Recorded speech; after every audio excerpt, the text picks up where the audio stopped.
This is Maintenance and Manufacturing Insights, hosted by Martin Angser, bringing you straight conversations with the people keeping machines running and production moving. Well, hello and welcome back to the show. I am joined today with Helmuth. Helmuth, why don't you introduce yourself for us? Well, thank you, Martin, for the opportunity. Okay, this is great to be interviewed by yourself. My name is Helmuth. Like you said, I am a mechanical engineer.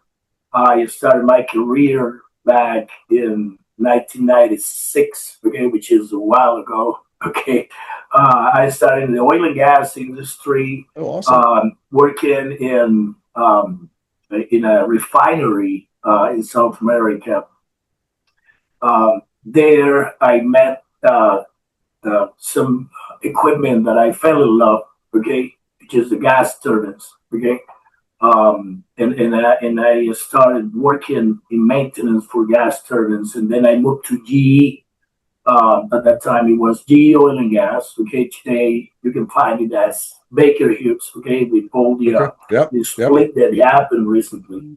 Okay, um, then I moved to other rotating equipment like centrifugal compressors, steam turbines. Okay, and lately I'm working in Varsila, which is a Finnish company, well known by everybody. Okay, in the marine and power sector. Okay, we fabricate um, and operate and maintain reciprocating engines. Okay, and this is a wonderful technology, and this is uh, like the best place for a crazy maintenance guy. Okay, to be working. Okay. That's awesome. So how did you, okay, so you were talking about oil and gas and working in a refinery. I live in Ponca City, which is where the Conoco refinery is at. So Conoco Phillips and I believe 76. I think is that the other I don't remember the other. Anyway, Conoco Phillips. That's here in Ponca City. So there's a lot of oil and gas industry here around us. So what exactly is it that you do for the company as far as maintenance goes? You are the maintenance manager? Well, actually, right now I am the plant manager Okay. for an agreement between Mozilla and, and the local power company, which is Water and Power Authority of the U.S. Virgin Islands. Okay, everybody calls and knows this company as WAPA. Okay, so we provide about 60 plus megs to the islands of St. Thomas and St. John Mm. Oh wow, okay. right now. Right now. Wow. Mhm. That's pretty impressive. So since this is maintenance and we're talking preventive maintenance, is your company more of a do you do a lot of preventative maintenance, like you do the checking beforehand, or are you guys more of like a reactive maintenance? In other words, when something goes down, then you fix it. Well, the system is designed to do preventive maintenance. These reciprocating engines, they have life cycles with intermediate um, uh, stages of different levels and layers for maintenance. Okay, like 2,000, hours, 16,000. Right. Just like gas turbines. Okay, gas turbines typically divide maintenance into 12,000, 24,000, 32,000 hours, and 48,000 hours. Okay, so Mhm. roughly these big monsters, okay, either they are reciprocating or rotating. We can roughly say that one life cycle it runs about 48 to 50,000 hours, Okay. where you have to make a complete overhaul. To make okay before you have to make complete overhaul. Okay. How long Correct. does a complete overhaul take usually? I can't imagine it's a 1 week and we're done. I wish it was. Right? But a big reciprocating engine can take at least 2 weeks for a complete overhaul, having all the spare parts available, uh, Yeah, good working luck. working over oh yeah, working overnight. Um, for a gas turbine could be something different depending of the size of the gas turbine. Right. Okay, if we compare, I mean, an aeroderivative engine is not serviced at site typically just for minor stuff. But when we're talking about heavy duty, like the GE 5, 6, 7, and 9, we're talking about, I don't know, maybe more than 30 or 35 days for a complete overhaul. And you guys do all this in-house yourselves, or do you guys outsource? Or, I mean, what's usually your procedure? Like whenever you have something goes down, do you guys have people come in? Do you send stuff out? I mean, Well, what's your procedure? yeah, as an OEM company, we do all that outside and with our own resources. We just outsource at times some field service for qualified people, but not for specialized people.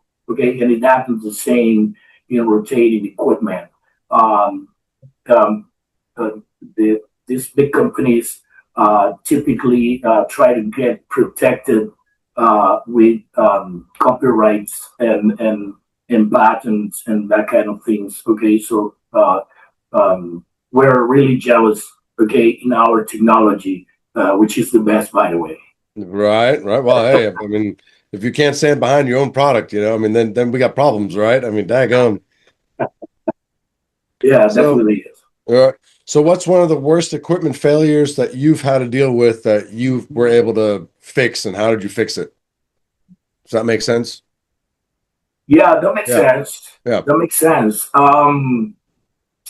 Because I remember from my old days, I remember I got started. It was on frame five, um, and it was one of the craziest accidents. Okay, that I ever saw in my life. Okay, um, a mixture of air and gas was entering to the gas turbine inlet, okay, and the axial compressor was full of potential bump, okay, and at some point, okay, the axial compressors, uh, they have little contact between the blades and the case, okay, and this Okay. is a little spark, okay, Yeah. and the gas turbine. I'm talking about a heavy duty gas turbine. It Right. was it is huge. Okay, I mean the case is 2 or 3 inches thick. Okay, so Thick. we are Yeah. talking about a robust Yeah. engine. Okay, and I saw this engine breaking into two pieces. Oh, Okay, wow. and the rudder stayed there. Okay, but when we went there, the first question was, how could this happen? I mean, in the actual compressor section, it's just supposed to be air. Okay, how could a blowback happen? Okay, and investigating what happened, we realized that there was a gas leak in the plant. So the air that was coming Awesome. inside the gas turbine was explosive Yeah. itself. Okay, and Yeah. this is one of the craziest things that I saw in my life. Daggum. That's Yeah. wild. So you guys got, I mean, obviously you got to fix and put back together, Well, we or replaced practically it. Replaced. we replaced the what we call the gas generator. Okay, because it wasn't salvage. Okay, Yeah. You couldn't enough. salvage it. Okay, Yeah. Yeah. it would take a lot of time, money. Okay, so remember that we offer the customer a new gas generator, and putting this gas generator was also a challenge because there was a lot of piping around. Okay, so we had to design like like a customized crane, okay, Right. to put the gas generator inside. It was a really nice project. I was on top of that.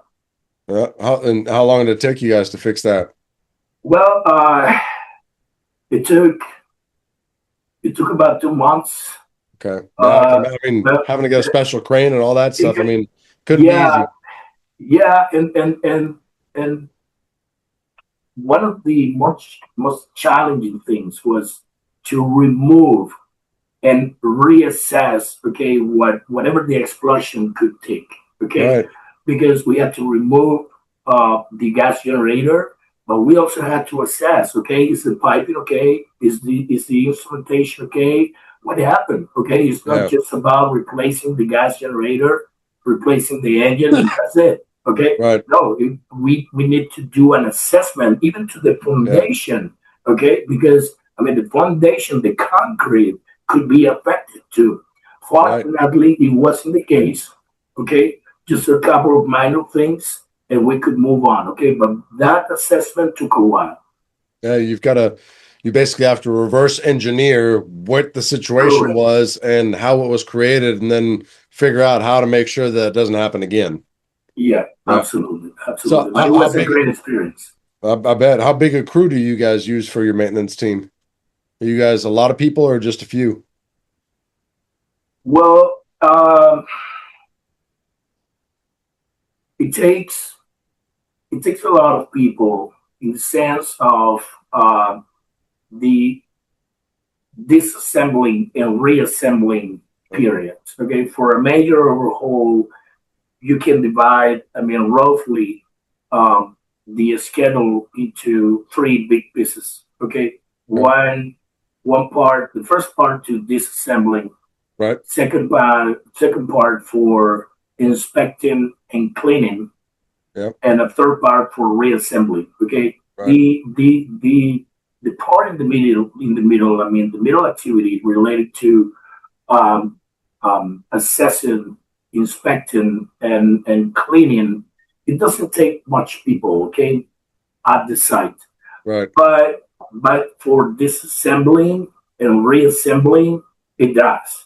For a gas turbine, let's say a heavy duty, we're talking about 25 people Yeah. between um, um, mechanics, electricians, E&I, um, and a specialist. Okay, Yeah. um, and it also happens for big reciprocating engines. So it's basically the same. Uh, and the challenge there is to coordinate all these guys. Because just to give you an idea, an average gas turbine has 16,000 different spare parts. Okay, Oh, so you have to have the capacity to dismount everything and putting all that back together. Okay, so there is a lot of classification, control, all that material to be wasted, material to be inspected, and material to be um, replaced. Okay, so right. it's like a chaos. Okay, but it's a beautiful chaos. I love it. Okay, I love it because when you see all those parts disassembled and dismounted, and you see all that back together and that unit running, you cannot imagine how could that happen. And at Yeah. that point, you realize that, and you feel proud for the team that you are working with. Absolutely. Yeah. Yeah. I mean, I can see that. We're a spindle repair manufacturer, so we deal a lot with CNC machines, and from small as 2 pounds, little ones, handheld ones, to ones that are over 4,000 pounds. So just yeah, the logistical problems or logistical issues that go into just removing these machines or removing the spindle and putting it back in and then getting it back up and running.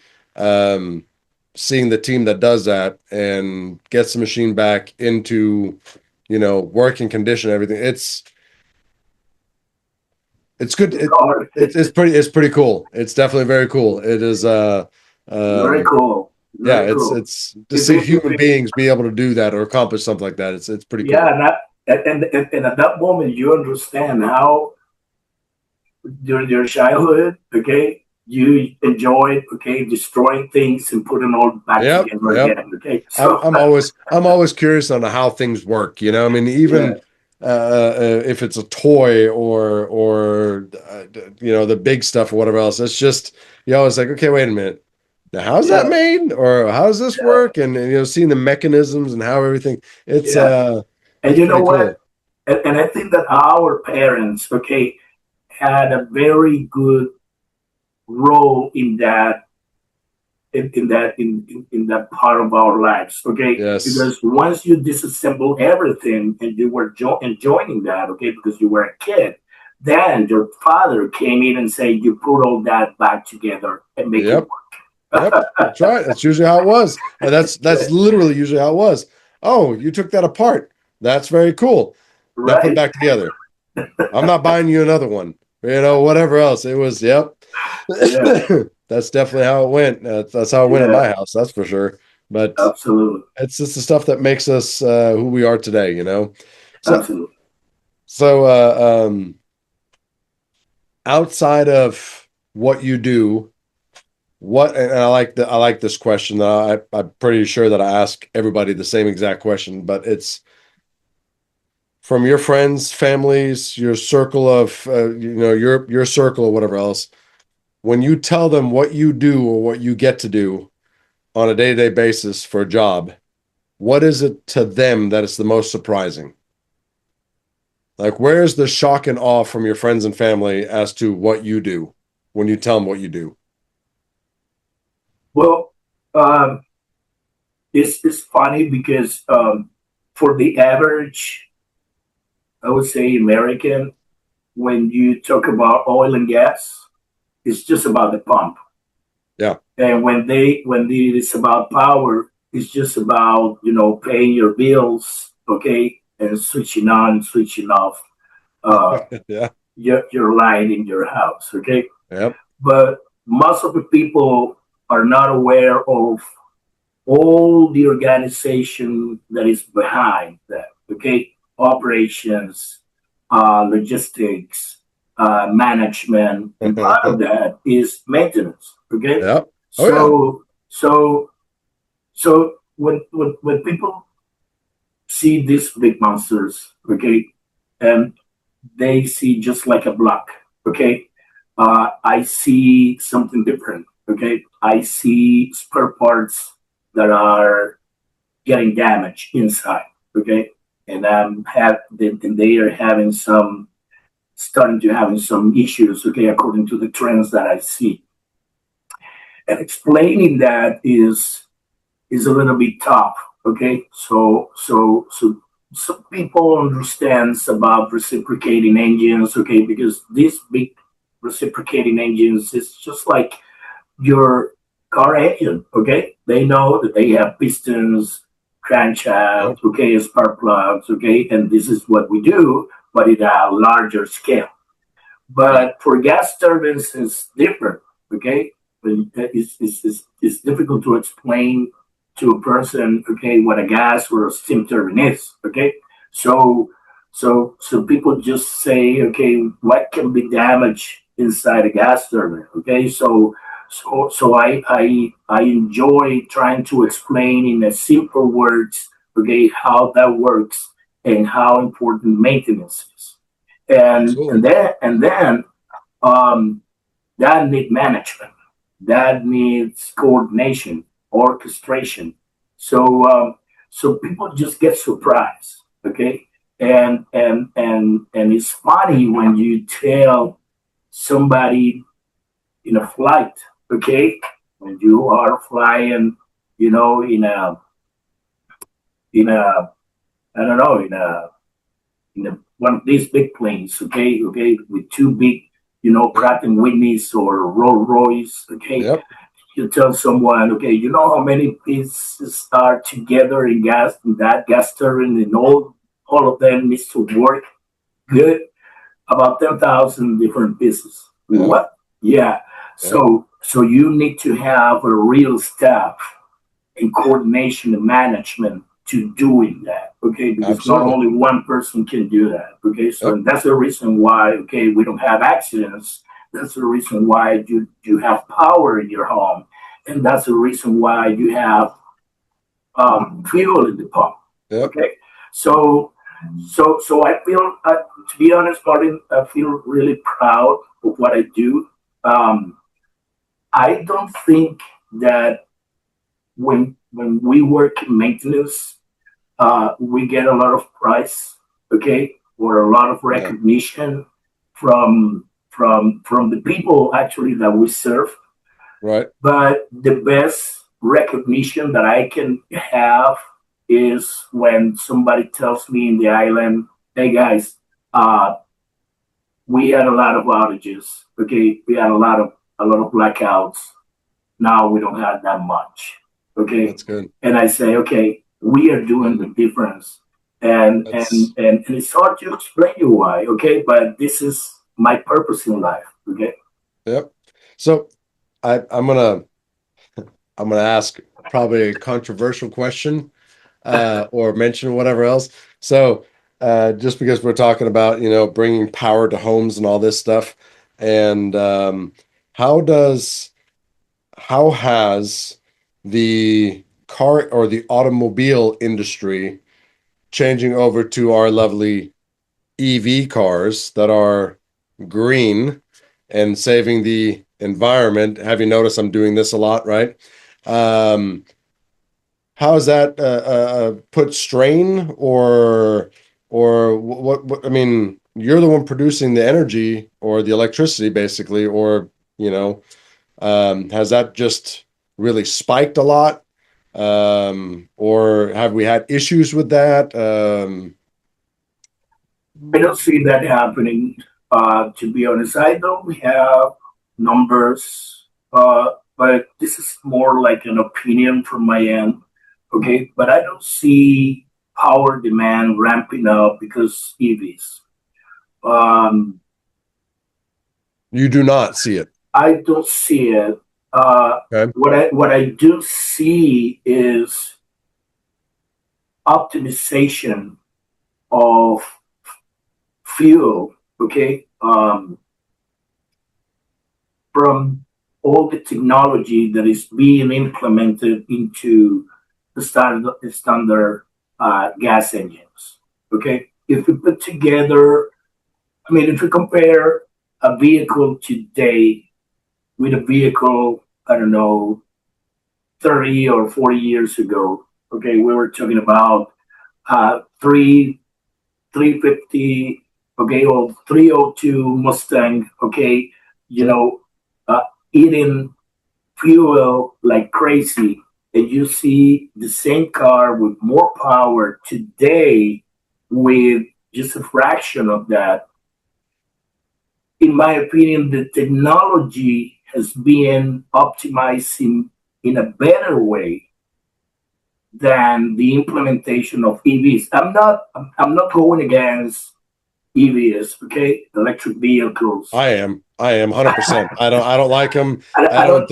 I don't, they make no sense to me, but Yeah, but and I think it's a good choice, okay, but but the energy must be green, okay, because if I burn fuel here to give you power to load or to charge your electric vehicle, you're doing nothing.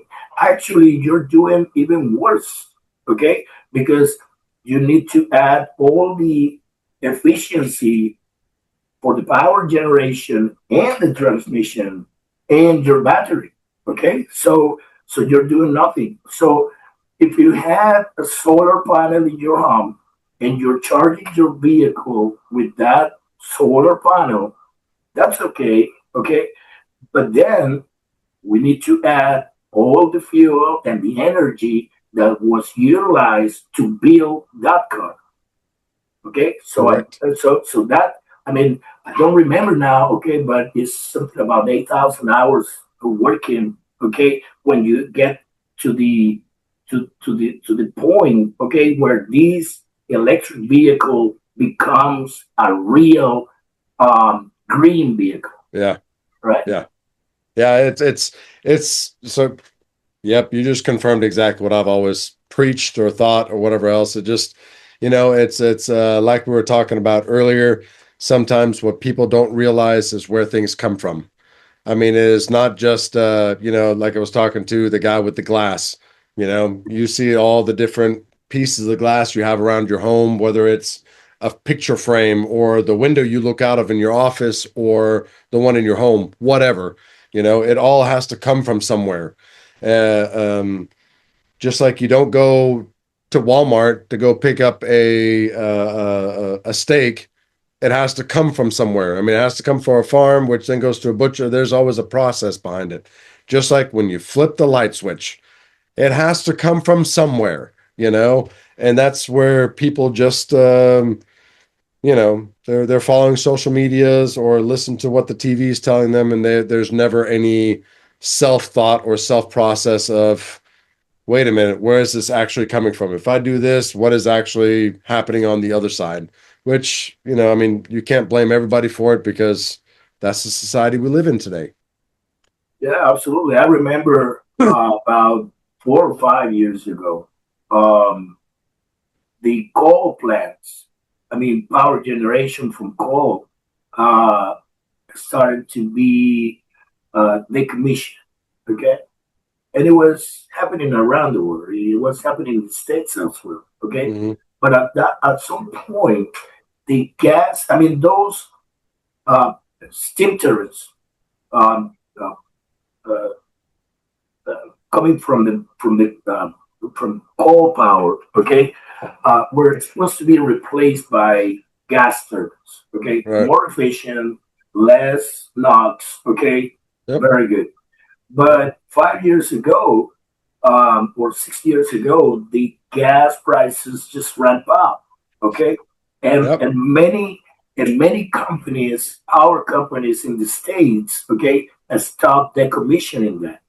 And I had the chance to go to Kentucky to overhaul two uh, GE steam turbines, and it was hallucinating. Okay, because I got there, I remember the floor in the plant was polished. Okay, it was a Yep. plant that was built in the 60s. Wow. And they had two steam turbines. One of them was built in 1964, and the other one was in 1968. Wow. And I said, okay, let's overhaul this. Okay, uh, hey guys, those steam turbines were built, and we were not even in the moon at those days. I wasn't even born. Okay, but they were working perfectly. Okay, so Yep. they were trying to salvage. Okay, to get back to coal. Okay, and when we dismounted, okay, the upper case, what we found was amazing. I just had to repair a few things. Okay, I had to repair the glands, these steel strips. Okay, I had to take the rotor. Okay, changing a few blades, and it was easy, okay, and we increased the efficiency and the heat, and we decreased the heat rate of the plant just by overhauling that. Yeah. Okay, so I don't have the numbers, okay, but we could do it faster than changing to a gas turbine that was supposed to take more Right. time. Okay, Right. so so listen, those units have more than 60 years. They're still running. They are still efficient. Okay. It's amazing how, Yeah. even if you look at, I mean, well, again, I'm a car guy, I'm a gearhead, whatever you want to call it, but look at the way cars were built. Let's go, yeah, 30 years or 40 years, the 80s and 90s model cars, 80 model cars. They were built to last. They were literally built because they wanted them to have a long life for the owner. You went and you bought a car, and it would be a 10+ year car. That's it was a family car. Nowadays, when you buy a car, I think the life expectancies of cars is now between 2 and 5 years. Yeah. I mean, but the price of these things keep going up. So, I mean, the average person can't afford. I mean, it's just it back in the day. I mean, the fact that you were just saying these things were built in 64 and 68, and when you open it up, you were able to just fix a few small things and good to go. If you were to build that same machine today, you would have had to overhaul probably more than half of it, just because it's all disposable parts that were installed or who knows whatnot. So it times have changed, not always for the better. Technology is great, but some of that workmanship that we had back in the day would be nice to have again nowadays. Of course, Absolutely, cost absolutely. efficiency isn't there, so that's there's the problem. That's why we've got, but therefore they have these maintenance guys like us, right? Because that's what we do. Yeah, yeah, and maintenance nowadays is not just about automating stuff, okay, creating software.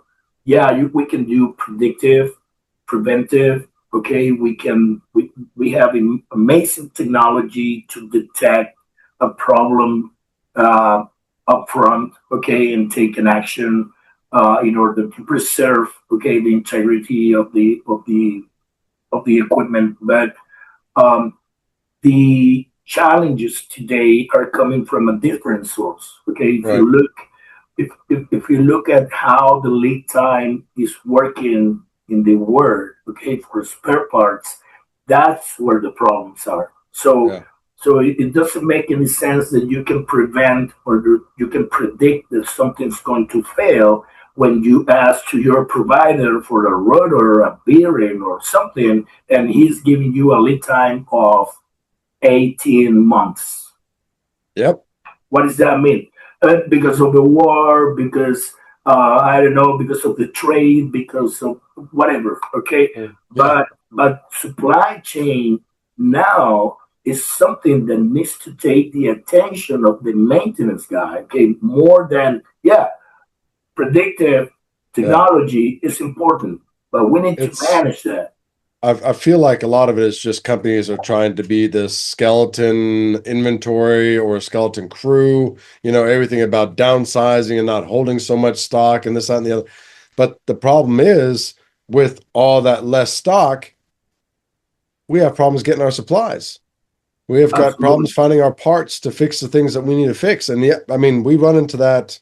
Um, I wouldn't say all the time, but we definitely run into that frequently. And that's it would be nice if it could go back to the way it used to be with some of those things back, pre-COVID.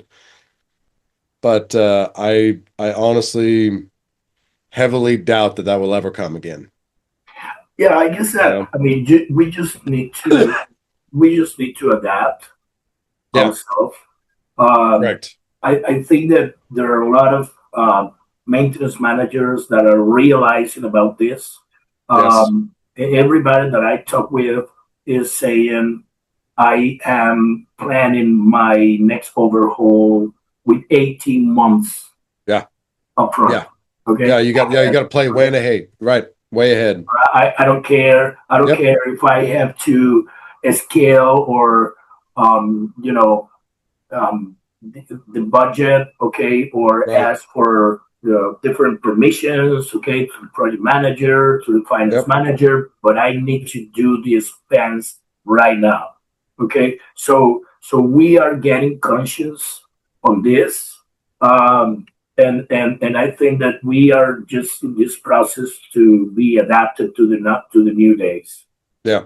Yeah, that's right. I mean, at the end of the day, it falls on us, and we've got to adapt to the situations. And I've got a feeling that, especially after talking to you for just a couple of minutes now, you've got your thumb on it, and you're doing a good job with it. That's for sure. So, um, again, like you were saying earlier, we don't get a lot of credit as maintenance guys, but job well done, sir. So, Yeah, all we got to do is absolutely. keep things spinning, right?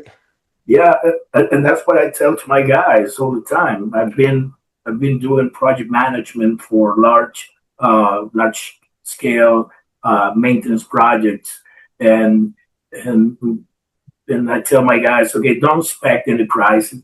Okay, don't expect any recognition. Your best recognition is going to be at first, and nobody talks about you. Correct. Okay, Yep.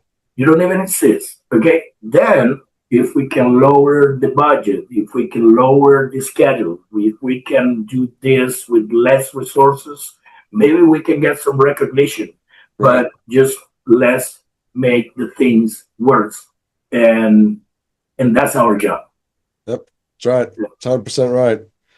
Well, thank you so much for joining me today. Talking about maintenance and what you do and how you do it. It definitely, like you said, or like we've been saying, us maintenance guys, we don't quite get the attention or the recognition that we deserve. But at the end of the day, we definitely make sure that everything's still running and turning and the lights stay on. And some people, like yourself, definitely make sure the lights turn on for other people. So that's a big job to handle. So I appreciate you for being on here, chatting with me, and all that good stuff. And again, to get a hold of Helmuth, best place is probably to go through LinkedIn. And we will catch you next time. Absolutely. Thank you very much, Martin. Hey, thanks so much. You take care, okay? Take care. Thanks for listening to Maintenance and Manufacturing Insights with Martin Angster. Want to be featured on the show? Head over to maintenancemanufacturinginsights.com/guest to apply and share your story with the industry.